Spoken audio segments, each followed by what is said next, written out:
같이 읽겠습니다. 하나님이 보내신 이는 하나님의 말씀을 하나니 이는 하나님이 성령을 한량없이 주심이니라. 아멘. 우리가 지난 주일에 하나님께서 예수님을 보내신 것처럼 예수님도 우리를 보내신다라는 이 말씀을 들었는데요.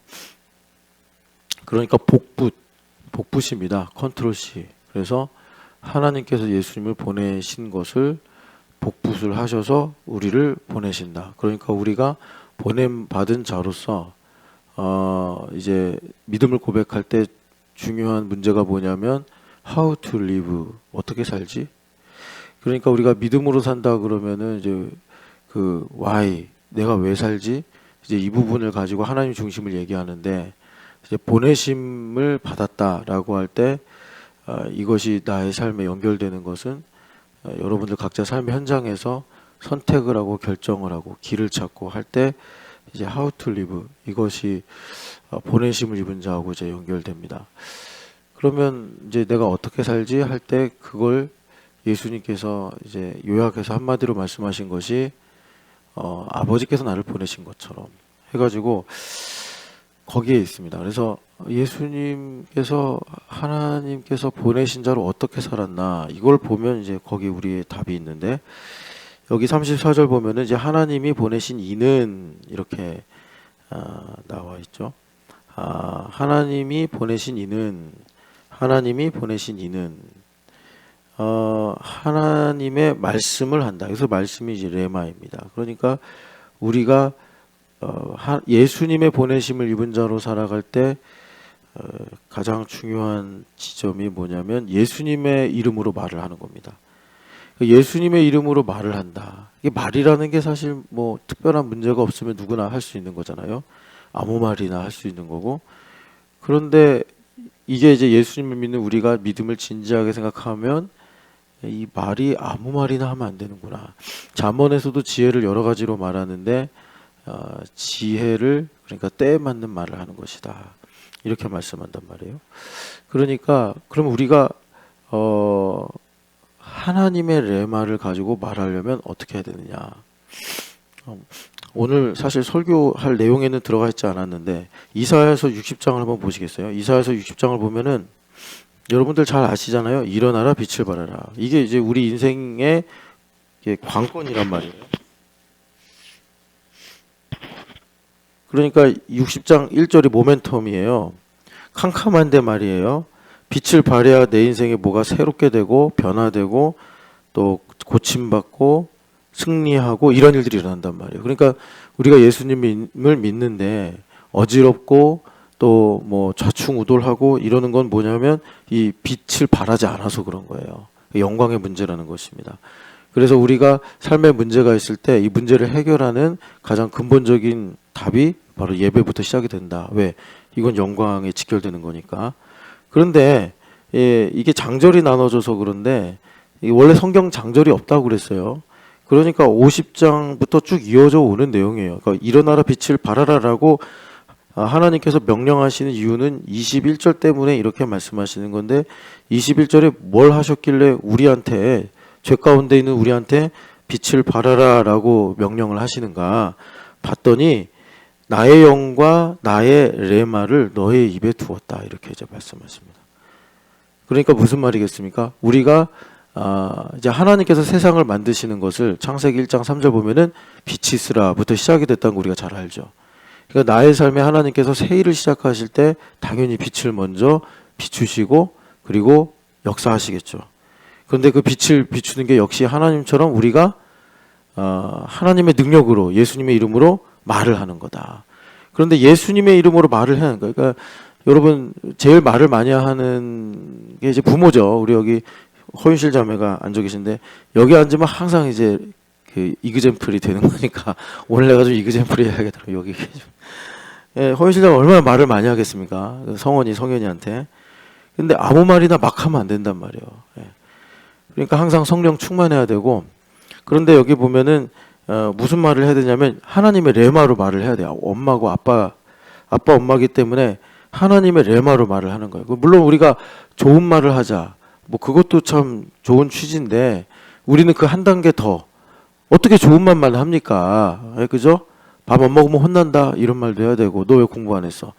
자칫하면 정죄로 갈 수 있는 그런 말도 해야 된단 말이에요.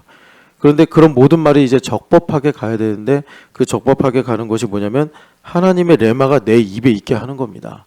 예. 그런데 하나님의 레마가 내 입에 있게 그러면 어떻게 하냐? 우리가 지식이 항상 부족하고 또 우리가 무슨 뭐 여러분 그만한 캐파도 없잖아요. 어떻게 하느냐?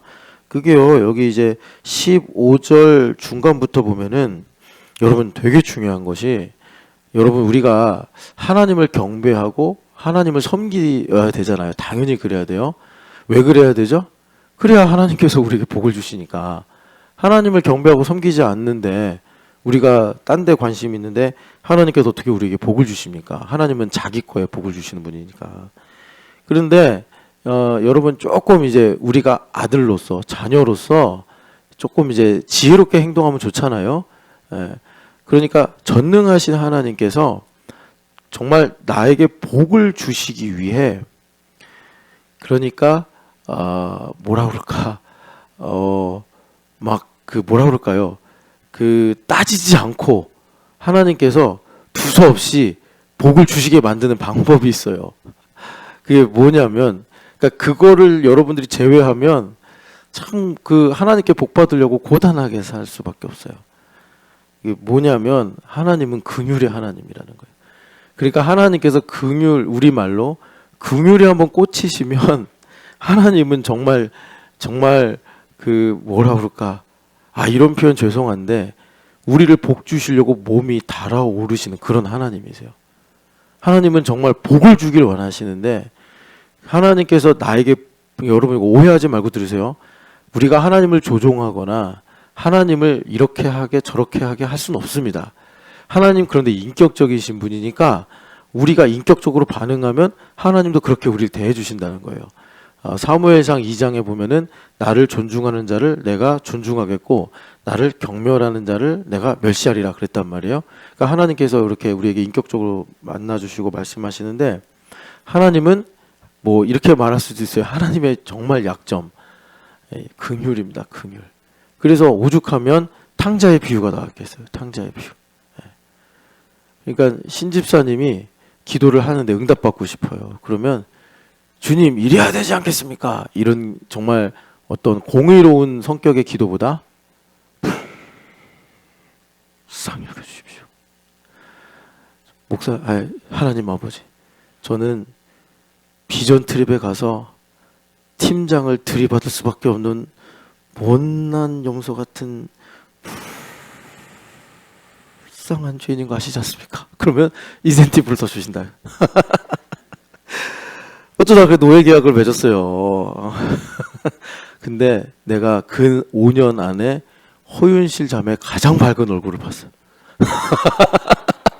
진짜 얼굴에 꽃이 펴서 남편은 노예 계약을 맺어가지고 염전 노예 같이 일을 하고 있는데 아내는 너무 좋아 막 키자니아 쏘겠다고 그러고 막 장난 아니에요 지금.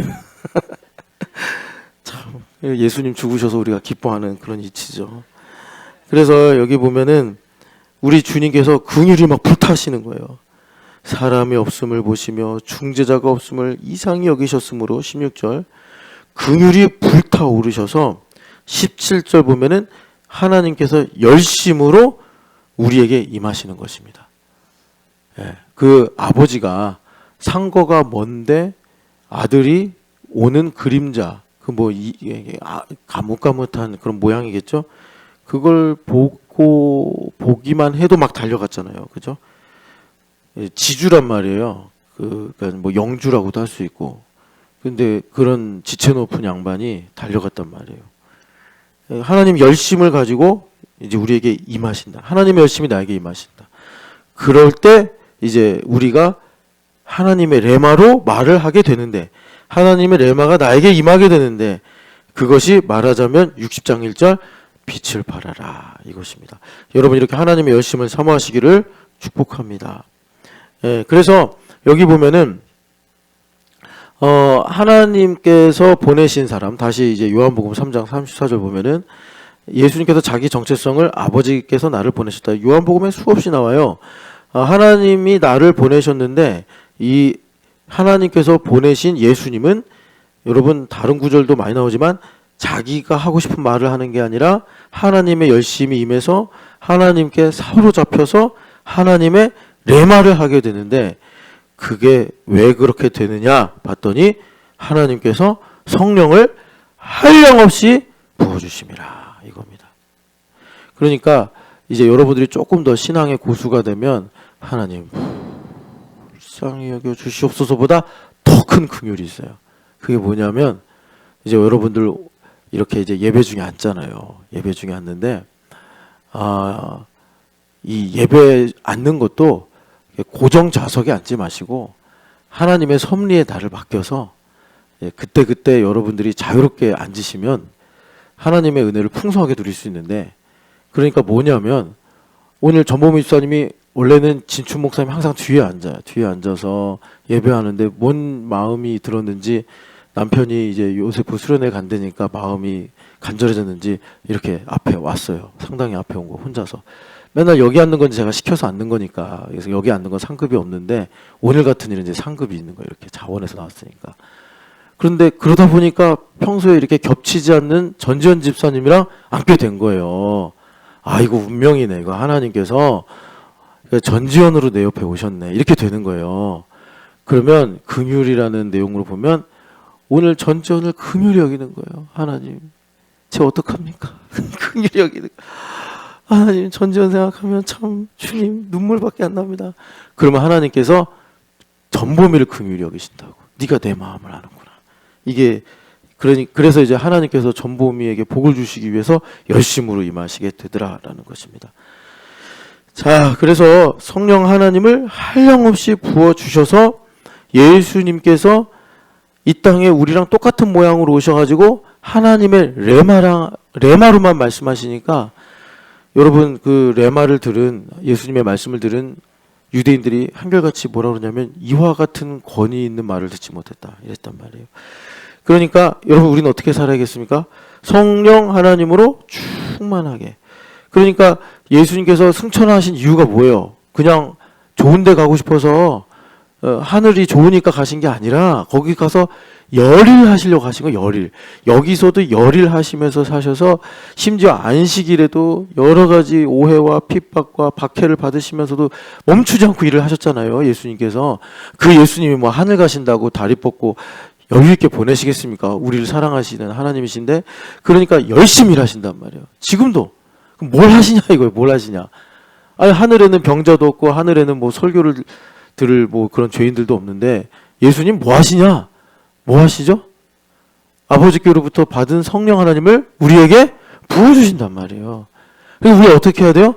오늘도 이 새벽에 성령 하나님 구해야 된단 말이에요. 성령 하나님 구해야 돼요. 그래야지 우리가 일어나라 빛을 발하라. 하나님의 말씀이 레마가 나에게 임하여 말하자면 여기는 이렇게 표현했어요.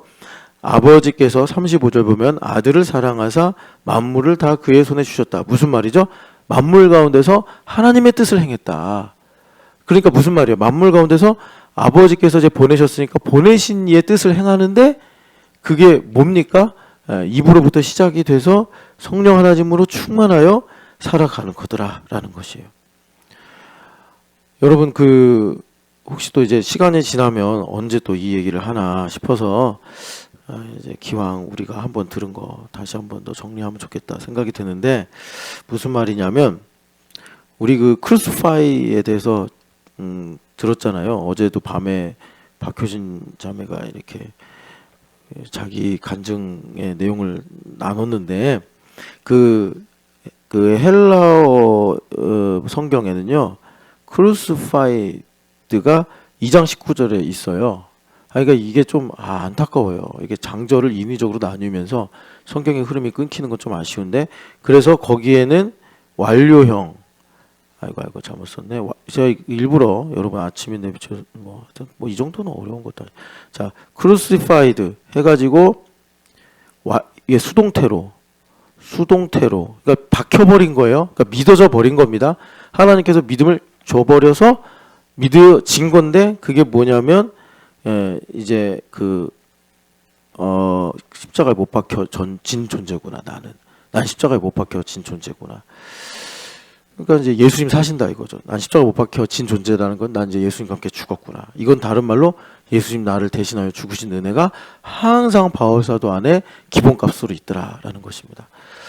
성령 충만한 거예요. 성령 하나님 그걸 계속 증언하시니까. 근데 이제 완료형이라는 건 여러분 우리가 영어 시간에 배웠지만 과거 어느 시점부터 지금까지 쭉 이제 이어져 오는 거잖아요. 한 번도 멈추지 않고. 그런데 우리가 어제 그제 계속 들었던 갈라디아서 5장 24절에 이 크루시파이드는 일단 능동태로 쓰여졌어요. 나는 내가 십자가에 못 박았다 이렇게. 그래서 이게 능동태로 쓰였고, 그런데 이 크루시파이드가 정확하게 목적으로 차용하는 게 뭐냐면 정욕과 탐심입니다.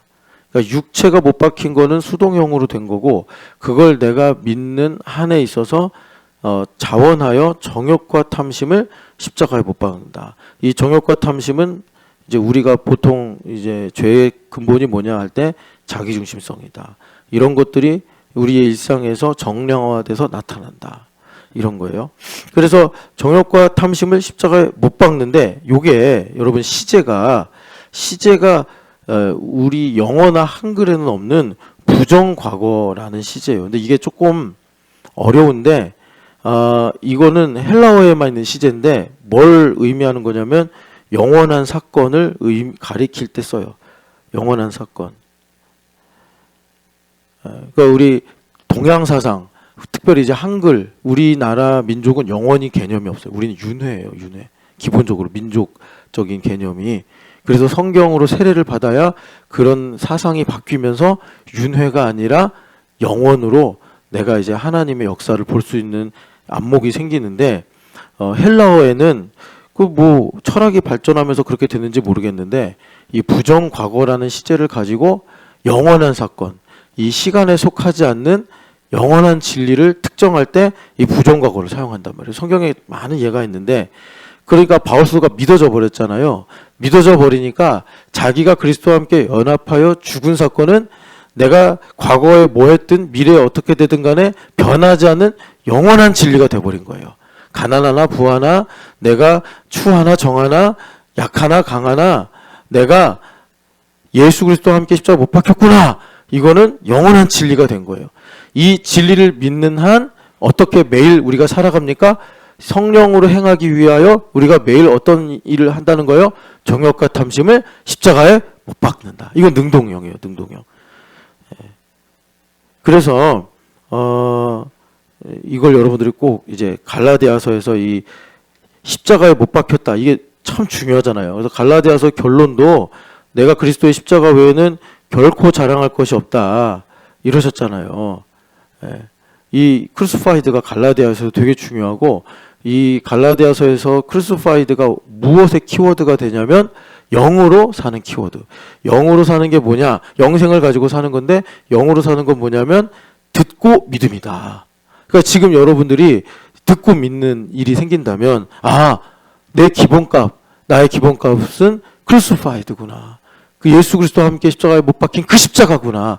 여기서 나의 인생에 변곡점이 생기는구나. 이게 믿어지면 여러분 지금 생명을 얻는 거예요.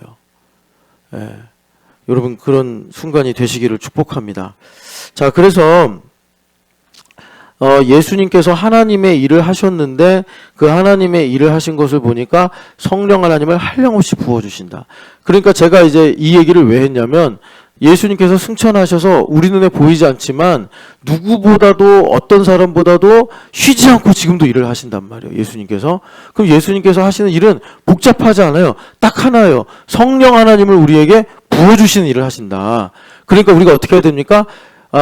우리가 성령, 그러니까 우리가 십자가에 못 박혔음을 영원한 진리로 믿는 믿음을 가지고 오늘 나에게 주님께서 영광으로 드러내시는 정욕과 탐심을 십자가 못 박아야 되는 거예요. 십자가 못 박을 때 우리가 이제 영으로 살아가는 일이 되듯이, 예수님께서 성령 하나님을 한량없이 부어주시는 이 사실을 믿는 믿음으로 우리가 어떻게 능동적으로 반응을 해야 되느냐? 성령 하나님 부어달라고. 성령 하나님 부어달라고. 그러니까 여러분 성령 하나님을 충만하게 부어 주시옵소서 이렇게 기도해도 되고, 다른 내용으로 기도하면 오늘을 살아갈 오늘의 믿음을 나에게 주시옵소서 이렇게 기도해야 된단 말이에요. 오늘을 살아갈 오늘의 믿음을 나에게 주시옵소서. 성령 하나님을 충만하게 부어 주옵소서. 그래야지 하나님의 일이 이루어지는 거예요. 알고 있다고 내가 이해하고 있다고 되는 게 아니에요. 주님께서 그러셨잖아요. 천국 복음에 그 되어지게 하는 게 천국 복음 아닙니까? 그래서 주님 뭐라고 하셨어요? 구하라, 두드리라, 찾으라.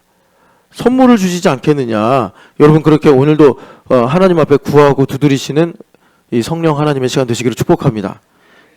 자, 그래서 그럼 이제 한 번 더 봅시다. 4장 34절 보면은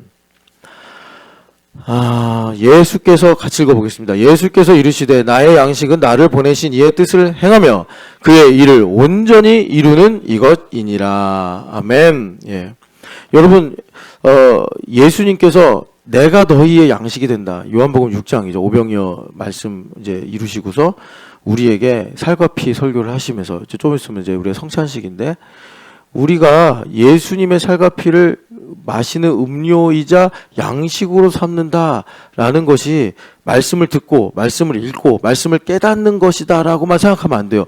여러분 성경은요, 말씀을 읽는다, 말씀을 듣는다, 말씀을 묵상한다, 말씀을 믿는다라고 할 때 그 행위를 우리가 가지는 것처럼 아는 것과 행하는 것을 나누어서 말한 적이 한 번도 없어요. 우리가 익숙하기는 아는 거하고 행하는 거하고 항상 괴리가 있어요.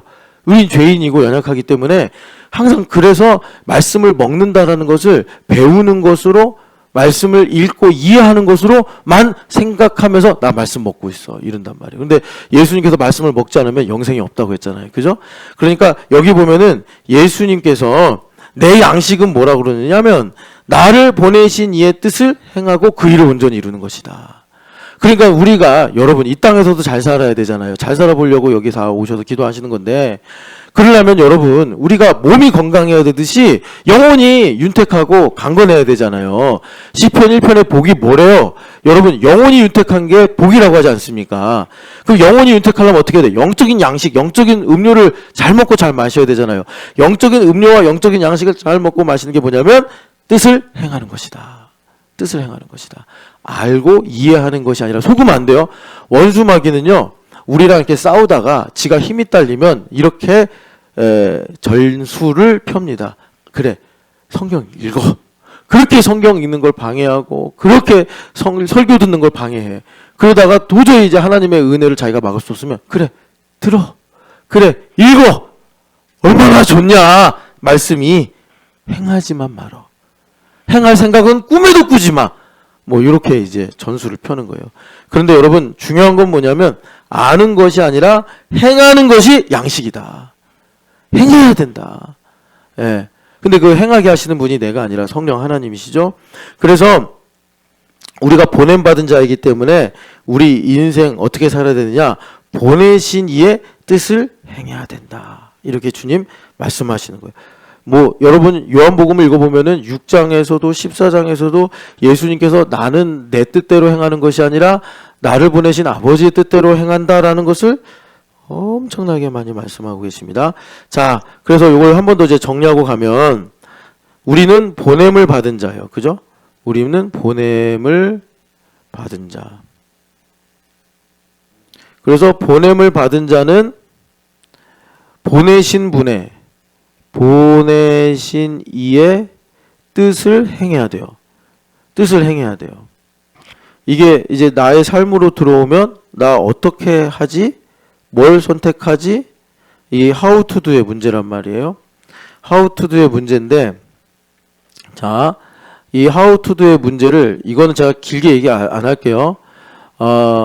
여러분 우리가 이렇게 이제 세상 역사를 볼 때 가장 중요한 분기점이 예수님이죠. 예수님이고, 그리고 예수님 이후로 우리가 세상 역사를 볼 때 가장 중요한 분기점, 우린 기독교인이니까 기독교인으로서 가장 중요한 분기점을 보면은 사실 종교개혁입니다. 이 종교개혁이 중요한 차이를 만들었는데 이걸 세상에서는 이제 교회를 중심으로 안 보니까 이제 르네상스를 가지고 이제 말을 하죠. 인문주의 운동. 그래서 이때가 이제 중세. 여기가 이 종교개혁을 중심으로 중세로 그리고 근대로 이렇게 바뀌죠. 근대로. 아이고. 근대로 이렇게 바뀐단 말이에요. 그래서 여기 중요해요, 여러분. 중세 때는 하우투두 문제를 어떻게 답을 찾았냐면 어도로 찾았어요. 그러니까 강성모 집사님이 하나님 저 이 회사를 어떻게 경영할까요? 그러면 중세 때는 추기경한테 가서 물어보고 그러니까 듣고 행하면 그게 답이었어요. 근대 때는 정황, 시츄에이션이 답이에요. 그래서 사실 시츄에이션이라는 걸 그냥 신사적으로 말한 거고 사실은 나 자신이에요. 내가 상황을 다 보고 어떻게 해야 될지를 선택하는 게 근대 사상의 이 뿌리예요. 자, 제가 이제 뭘 말씀드리려고 하는 거냐면 이것도 다 오를 수 있다. 상황에 따라서, 사람에 따라서. 어떨 때는 권위를 통해서, 어떨 때는 내가 능동적으로 찾아서 이 how to do의 답을 찾아야 되는데 성경은 우리에게 근본적으로 뭐라고 말씀하냐면 그래, 오더가 될 수도 있고 시츄에이션이 될 수도 있는데 이걸 너가 지혜를 가지고 하나님 안에서 복되게 잘 선택을 해야 되는데 성경은 이 how to do의 답을 뭐라고 그러냐면 자, 마태복음 6장 33절 보겠습니다.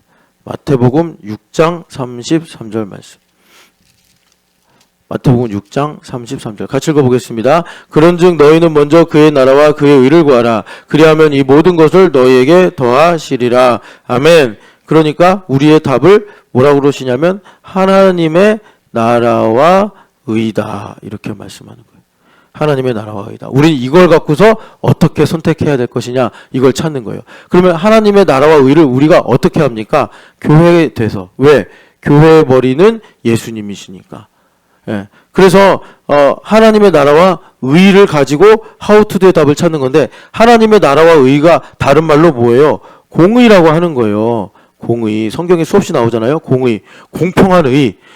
옛날 사람이나 미래 사람이나 가난한 사람이나 부유한 사람이나 누구에게나 정답이 될 수 있는 것 공의. 이 공의가 하나님의 나라와 의인데 이걸 이사야서 42장에 보니까 뭐라고 말씀하시냐면 나 외에 다른 신이 없다. 이렇게 말씀하신다. 그러면 여러분들이 오늘 how to do 문제를 다 가지고 있을 거예요. 내가 이걸 어떻게 선택하지? 난 이 일을 어떻게 해결하지? how to do의 문제를 가지고 있는데 아니 이게 어떻게 지금 내가 이 결정해야 될 일에 이 답이 됩니까? 그죠? 아니 오늘 이제 딱 보니까 막 성빈이가 어린이집 가기 싫어 그런단 말이에요. 그러면 지연자매가 엄마니까 보낼까 말까 하고서 이제 선택을 해야 된단 말이에요. 그런데 그럴 때 그래 오늘 새벽에 하나님의 나라와 의로 how to do의 문제를 해결한다고 그랬지 나 외에 다른 신이 없느니라. 그럼 가라는 말이야 말라는 말이야. 가는 게 나 외에 다른 신이 없는 건가? 안 가게 하고 집에서 쉬게 하는 게 나 외에 다른 신이 없는 건가? 그런데 그날따라 지연자매 마음에 막 모성이 막 불타올랐어요. 그래 내가 성빈이를 위해 살아야지.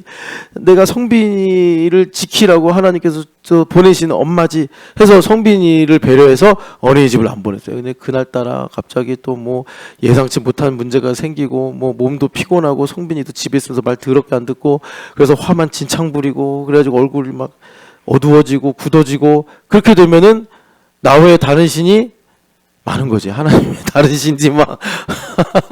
그래서 하여튼 여러분 그래서 이 하나님의 공의가 우리의 삶에 현실적으로 적용이 되려면 십자가가 나의 삶에 깊어져야 된다. 커져야 된다. 그걸 바울 사도가 뭐라고 그러셨냐면 나는 그리스도의 십자가 외에 결코 자랑할 것이 없느니라. 세상에 대해 내가 죽고 내가 세상에 대해 죽었기 때문이다. 십자가로 말미암아. 그러니까 이게 깊어져야 돼요. 그러니까 이 십자가가 커지고 깊어지는 건 뭐라고요? 내가 매일 십자가 앞에 왜 가까이 가는 거예요? 정욕과 탐심을 십자가에 못 박으려고. 정욕과 탐심을 십자가에 못 박으려고. 그 일이 나의 삶에 축적이 될 때 하나님의 공의가 나의 삶에 촘촘히 다 연결돼서 내가 이제 선택을 하거나 결정을 할 때 길을 잃지 않고 내 힘으로 살려고 하는 것이 아니라 하나님의 영광을 위해 하나님의 은혜로 선택하며 살아가는 일들이 이루어지더라라는 것입니다. 자, 그래서 이 문제가 오늘 우리에게 왜 중요하냐면 여러분이 6장 33절 말씀 보면은 그런즉으로 시작이 되잖아요. 그런즉. 그러니까 역시 그 뒤에 있는 말씀을 끌고 오는 건데 여러분 잘 아시겠지만 뒤에 있는 말씀이 뭐예요? 무엇을 먹을까? 무엇을 먹을까? 마실까? 입을까? 방금 전에 성빈이 예로 말한 것처럼 우리가 살면서 피할 수 없는, 뭐 죽어야지 없어지는 문제인데 피할 수 없는 이 how to do의 문제예요. 내가 무엇을 먹을까? 그러니까는 먹는 거, 마시는 거, 입는 것이 아니더라도 뭐 만약에 우리 얼마 전에 이제 들었는데 유미 자매한테 그 잘 계약이 됐다며 누가 가르쳐 준 거예요, 그거? 아, 인터넷에서 검색을 해서 찾았어요? 하여튼 간에 무슨 권리, 그죠?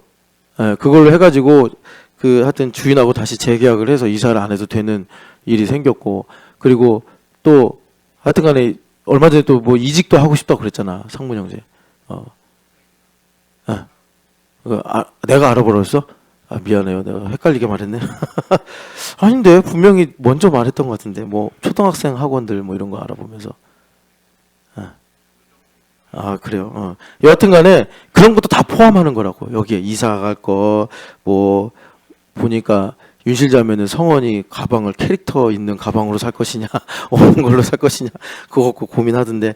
여하튼 이 모든 것을 우리가 결정하려고 그럴 때 하나님께서 뭘 말씀하셨냐면 하나님의 나라와 의를 먼저 구하라 이랬단 말이에요. 하나님의 공의를 가지고 구하라. 그러니까 이 말은 무슨 말이냐면 이것입니다.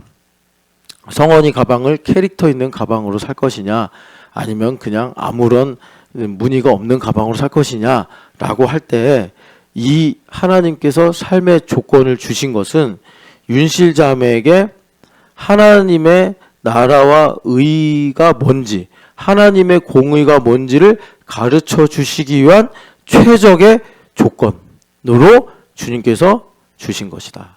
지금 상황이.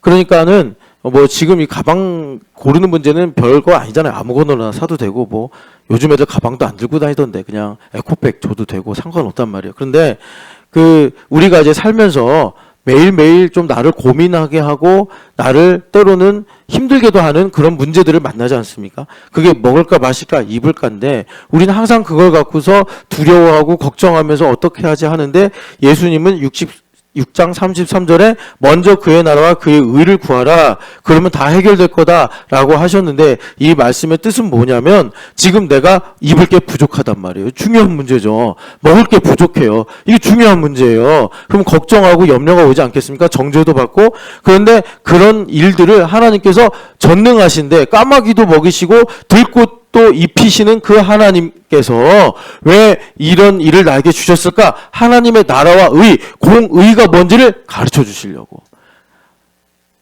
우리에게 그게 뭔지를 가르쳐 주려고. 가르치시는 게 뭐예요? 나의 정욕과 탐심을 가지고 십자가에 못 박는 거예요, 내가. 내 힘으로 살려고 하는 걸 못 박는 거예요. 먹을 게 없어서 두려움이 생기면 그 두려움을 가지고 십자가에 못 박는 거예요. 그리고 예수님을 더 사랑하게 되고 예수님을 아는 지식을 가지게 되더라라는 것입니다.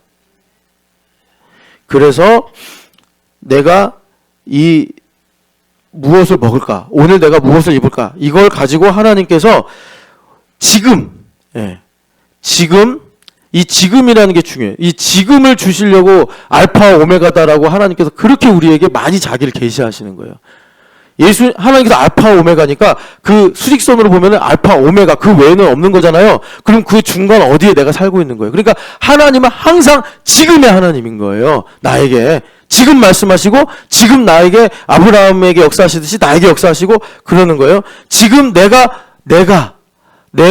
하나님께 구해야 할 공의가 뭐냐 이걸 하나님께서 가르쳐 주시려고 오늘의 최적화된 조건을 주신 거구나. 내가 그냥 인생을 처음 사니까 오늘을 아무런 준비 없이 아무런 믿음 없이 내가 살면은 먹을 게 없어서 걱정이요, 입을 게 없어서 걱정이요, 마실 게 없어서 두려움이요, 뭐 정욕과 탐심이요, 뭐 마음이 완고해짐이요, 이렇게 가버리는데 알파 오메가이신 하나님을 믿고 살아가면 이런 모든 많고 적음을 통해서 되고 안 되고를 통해서 하나님께서 지금 이 순간 내가 나의 삶의 하늘의 문이 열리도록 하기 위해서 구해야 될 하나님의 공의가 뭐냐, 이걸 가르쳐 주시려고 주님께서 이 조건을 주셨더라라는 것입니다. 예. 그래서 그걸 알고 이제 먼저 하나님의 나라와 의를 구하면 그렇게 이제 하나님께서 어떻게 하시냐, 응답을 하시는 거죠. 이 응답은 뭐예요? 엄태우가 옷 입는 거 그거 내일이야 하고 공급해 주신다는 거예요. 엄태우가 먹는 거 그거 내 새끼 먹이는 거야 하고 하나님께서 응답으로 공급을 주시더라라는 것입니다. 그래서 우리에게 중요한 건 뭐냐면, 자, 하나님께서 오늘도 나에게 이 땅의 현실을 주시는데, 현실이라는 건 우리 다 살아봐서 알지만 부족해요. 우리의 연약함이 드러나요.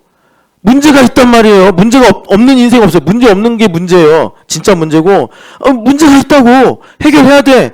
그런데 여러분, 이거를 가지고 내가 하나님께서 지금 오늘 나에게 그러니까 믿음을 주셔서 구해야 될 하나님의 공의, 예를 들어서 뭐 아까 전에 말한 대로 성빈이가 이제 어린이집을 가냐 마냐, 가게 하자니, 엄마 마음에 안쓰럽고 있게 하자니, 내가 오늘 감당할 수 있을까, 이런 이제 현실적인 고민이 생기잖아요. 그럴 때 이걸 가지고 내가 성령 하나님을 통해서 말하자면 그러니까 하나님의 뜻이 뭔가, 이거를 내가 풀 수 있는 문해력이 있어야 되는 거예요. 문해력이. 책을 보고 이 글이 나에게 의미하는 바가 뭔가 깨달아야지 우리가 뭐 이해도 하고 이제 배울 수 있다는 거잖아요. 그러니까 삶이 하나의 텍스트라고. 이 삶의 텍스트를 보고서 지금 나의 이 필요 그리고 나의 생각을 제쳐놓고 이걸 통해서 내가 구해야 될 하나님의 공의를 찾을 수 있는 문해력이 있어야지 먹는 문제, 마시는 문제, 입는 문제에 의해서 함몰되지 않고 하나님의 경륜의 편승이 되어 섭리를 깨달으며 살아가는 복된 인생, 이걸 뭐라 그러느냐, 시냇가에 심겨진 나무다. 주님께서 우리에게 말씀하시는 거예요. 그래서 나의 삶의 텍스트를 하나님의 공의로 해석할 수 있는 능력이 뭐냐면 히브리서 11장 3절의 말씀대로 이게 영역이다. 영역이다. 자, 그러면 이제 마지막입니다. 이 영역이 어디서 오느냐? 이 영역이 어디서 오느냐? 자, 그러니까 이제 믿음이잖아요. 믿음이 있어서 기도하니까 그러니까 오늘 내가 만약에 이직에 대해서 결정을 해야 돼. 가냐 마냐, 가냐 마냐.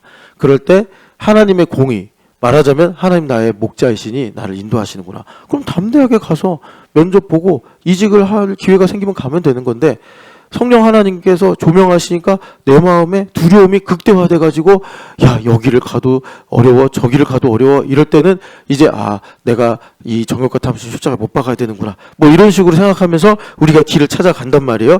그러면 그런 믿음은 어떻게 생기느냐, 우리가 익히 잘 아는 대로 들음으로 생긴단 말이에요. 들음. 그러니까 예수님께서 뭐라고 그러셨냐면 너희들의 생명은 들음에 있다. 내가 너에게 이르는 레마가 영이요 생명이다. 그러니까는 너희가 들어야 된다. 이렇게 말씀하셨단 말이에요. 그래서 듣는 거는 여러분 구약에서 보니까 어디서 들어요? 지성소 가서 듣는단 말이에요.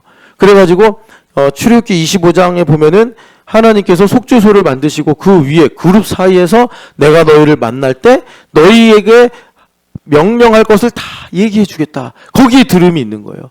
그리고 29장에도 보면 상번제를 하게 하셔서 회막문 앞에서 내가 너희를 만나겠다. 그러니까 우리가 들음으로 믿음이 생기는데 이 믿음을 가지고 있어야 삶의 텍스트를 보면서 하나님의 공의가 무엇인가 이걸 깨닫고 우리가 하나님의 열린 하늘문을 통해서 공급을 받으면서 이 땅에서 이렇게 시냇가에 심겨진 나무로 살아가게 된단 말이에요. 그러면 들음을 어디서 얻느냐? 들음. 성경에 보니까 지성소래요. 지성소. 근데 지금 지성소가 없잖아요. 성막을 만든다고 지성소가 되는 것도 아니고 지금은. 그러면 이 지성소가 어떻게 됐느냐. 히브리서 9장에 보면 예수님께서 오셔서 이 모든 율법과 성막에 관한 일을 다 개혁을 시켜버리셨다. 그렇게 말씀하신단 말이에요. 그래서 그 지성소가 뭐가 되느냐. 여러분 제가 이제 통역팀도 그렇고 또 우리가 이 이해를 돕기 위해서 지성소가 뭘까 영어로 해봤더니 뭐 이제 킹 제임스 버전은 most를 썼어요. most holy. 지성소랑 비슷하죠. 근데 가장 그래도 의미를 가깝게 성경에 가깝게 번역한 데가 NASB더라고요. NASB는 Holy of Holies 이렇게 했더라고요. 이게 이렇게 써 있어요. 이게 가장 성경에 가까워요. 그러니까 여러분들 몸이 성전이잖아요. 다 거룩해요. 근데 가장 거룩한 지성소가 어디냐면 히브리서를 보니까 시간 때문에 제가 찾긴 하나만 찾읍시다. 히브리서 9장 14절 한번 봅시다. 우리가 이제 우리의 삶을 어떻게 표현하셨냐면 현실 속에서 우리의 삶을 여러분 4장 16절 안 찾아도 되죠. 우리를 채울하시는 대제사장과 함께 은혜의 보좌 앞으로 우리가 나가는 게 우리 현실 속의 삶이에요. 그런데 이제 은혜의 보좌가 있는 지성소로 가야 되는데 그 지성소가 뭐냐면 14절 같이 읽어보겠습니다. 하물며 영원하신 성령으로 말미암아 흠없는 자기를 하나님께 드린 그리스도의 피가 어찌 너희 양심을 죽은 행실에서 깨끗하게 하고 살아계신 하나님을 섬기게 하지 못하겠느냐. 아멘. 그러니까 여기 보면은 12절에 예수님께서 자기의 피로 인해서 영원한 속죄, 대속죄의 일로 상징이 되던 영원한 속죄를 이루시고 성소에 들어가셔서 홀리 오브 홀리스로 가셨는데 그게 지성소란 말이에요. 그 지성소가 뭔가 봤더니 우리 양심이라고 하시는 거예요. 우리 양심. 그러니까 하나님은 천지 만물에 충만하게 계시지만 지금 정확하게 나를 위한 하나님 어디 계시는 거예요? 내 양심에 계신 거예요. 그래서 내가 내 양심, 내 중심, 내 마음에 내가 들어가야 되는 거예요. 내 마음에 내가 들어가야 된다고. 누구랑 들어갈 수 있어요? 대제사장이신 예수님과 함께 들어갈 수 있는 거예요. 어떻게 들어갈 수 있습니까? 예수님과 하나가 되면 돼요. 예수님과 하나 되는 코드가 뭐예요? 십자가예요. 그래서 예수님과 죽으심과 하나가 되고 부활하심과 하나가 되는 거예요. 그 실존적인 사건이 뭐예요? 내 마음에 들어가는 거예요. 내가. 그 참 이해가 안 되죠. 아니 김진춘 목사님 마음 안에 왜 못 들어갈까요? 그게 이제 영혼이기 때문에 그런 거예요. 예수님과 함께 들어가는 거예요. 그러면 거기에 뭐가 있어요? 전보미를 어떻게 사랑할지 답이 있고 김단비를 어떻게 축복할지 답이 있고 또 요세프를 어떻게 섬기고 목양해야 될지 답이 있는 거예요. 우리 마음에 들어가야 되는 거예요. 우리 마음에. 불행한 건 뭐예요? 내가 내 마음을 몰라. 얼마 전에 은퇴하신 그 가수처럼 내가 내 마음을 몰라. 그래서 주님께서 우리를 정결하게 하셔서 나를 그 지성소로 들어오게 하신다. 자, 10장을 넘어가시면 19, 20절 같이 읽어보겠습니다. 그러므로 형제들아 우리가 예수의 피를 힘입어 성소에 들어갈 담력을 얻었나니. 여기 성소는 무슨 성소겠어요? 이제 지성소나 성소나 다 성소인데 여기 보면은 20절에 휘장을 찢으시고 열린 새로운 살길로 우리가 들어간다 이렇게 말씀한단 말이에요. 그러니까 어디예요? 성소 중에 지성소예요. 지성소. 우리 마음에 들어간다는 거예요. 예수님과 함께. 근데 어떻게 들어가냐 봤더니 휘장을 찢으셨는데 그 새로운 살길이 있는 휘장은 그의 육체니라. 무슨 말이에요? 예수님의 흔적. 다시 말해서 내 인생의 텍스트가 복음서로 이제 해석이 될 때, 그래서 내 인생이 내 인생이 아니라 그리스도의 인생이구나 라고 우리가 문해력을 가지고 보게 될 때 거기에서 내 마음으로 들어가는 새로운 살길이 열리게 돼서 내 마음 안에 지성소로 들어가 주님을 배우게 된다라는 것입니다. 그래서 마음이 완고해지면 안 되는 거예요. 마음이 완고해지면 내가 내 마음에 못 들어가요. 내가 내 마음에. 이게 불행한 거예요. 우리가 행복하는 거 물론 돈도 필요하고 먹는 것도 필요하고 건강도 필요하고 일도 필요한데 그 모든 일의 근원이 마음에 있다. 마음에 들어가야 돼. 내 마음에 들어가야 돼. 내 마음에 내가 어떻게 들어가냐? 예수님과 함께 들어간단 말이에요. 거기에 하나님께서 우리에게 만나시고 말씀하신다. 이렇게 하시는 거예요. 그러면 내가 내 마음에 어떻게 들어가느냐. 자, 23, 24절 같이 읽어보겠습니다. 또 약속하신 이는 미쁘시니 우리가 믿는 도리의 소망을 움직이지 말며 굳게 잡고 서로 돌아보아 사랑과 선행을 격려하며 모이기를 피하는 어떤 사람들의 습관과 같이 하지 말고 오직 권하여 그날이 가까움을 볼수록 더욱 그리하자. 아멘. 그러니까 로마서 12장 1, 2절에 우리가 영적 예배자로 살아야 되는데 그 1번이 뭡니까? 세상을 본받지 말고. 세상을 본받는 핵심이 뭐냐면 모이기를 패하는 습관처럼 세상 풍조를 따라가지 말고 모이기를 힘써서 말하자면 하나님의 은혜를 공급받아서 우리가 지성소로 들어가야 된다. 주님께서 우리에게 말씀하시는 거예요. 그게 무슨 말입니까? 우리가 이제 모이기를 힘쓰면 율법적으로 현실에서 어떤 일이 일어나느냐? 내가 상대방의 마음을 헤아리는 일들이 일어나요. 뭐 나랑 친해서, 뭐 나랑 가까워서가 아니라 하나님께서 이 교회를 일종의 하나의 함수로 삼으시는 거예요. 그래가지고 내가 오늘 교회됨으로 뭐 카톡에서 만날 수도 있고 여기서 직접 만날 수도 있고 아니면 개인적으로도 만날 수도 있고 그런 일종의 하나님의 함수 속에서 우리가 만나고 모이고 접촉하고 연결되고 결합이 되는 이런 일들을 통해서 내가 상대방의 일상을 듣고 그 사람이 어떻게 사는지 기도 제목이 무엇인지 우리가 말하는 것을 통해서 말하지 않는 걸 통해서 지난 일을 또 상기하면서 그 사람의 소망과 지금의 여러 가지 기도 제목을 들으면서 그 사람을 알아간단 말이에요. 이 알아가는 일이 곧 하나님께서 뭘 하시는 어떤 일을 하시는 그러니까 레버리지가 되냐면 내 마음을 보게 하시는 그 일이 되더라라는 것입니다. 주님께서 내가 신영기 집사님이 지금 인센티브를 받았는데 이것을 대가로 진짜 이 마른 걸레를 짜듯이 회사에서 쥐어 짜이고 있구나. 그래서 아침에도 분당까지 가겠지만 12시에 퇴근해서 집으로 오면서 터덜터덜 겨우겨우 진짜 전쟁터에서 돌아오듯이 그렇게 돌아오겠구나. 그런데 새벽 예배를 하는구나. 그럼 이 사나이의 마음이 어떨까라는 이해를 하는 이 일을 통해서 하나님께서 내 마음이 어떤지를 성령 하나님의 역사로 깨닫고 알게 하사 나와 함께 지성소로 들어가게 하시더라. 지성소로 들어갈 때 말하자면 출애굽기 약속대로 나를 만나주시고 나에게 들음을 주셔서 믿음을 가지고 오늘 내가 살아가야 할 하루의 텍스트를 하나님의 공의로 깨닫고 볼 수 있는 영역을 주신다. 그걸 가지고 하나님을 위해서 하나님의 나라와 영광을 위해서 살아갈 때 하나님께서 예수님께서 말씀하신 대로 이 모든 것을 더하여 주시리라. 다시 말해서 내가 가야 할 길이 무엇인지를 가르쳐 주시고 how to do의 답을 나에게 베풀어 주시더라라는 것입니다. 여러분 그렇게 주님과 동행하시기를 축복합니다. 사랑하는 하나님 아버지 두려워하지 말고 말씀으로 행하게 하여 주시옵소서. 하나님 원수마귀는 이미 패배한 존재입니다. 그들의 눈빛과 그들의 소음과 하나님 그들의 정죄를 두려워하지 않고 오늘도 하나님의 열심으로 전신갑주를 입어 하나님 오늘도 주님과 함께 동행하면서 하나님 주님의 말씀을 들음으로 말미암아 생명을 얻고 그 생명력으로 승리하며 살아가는 우리 신촌연합교회가 되게 하여 주시옵소서.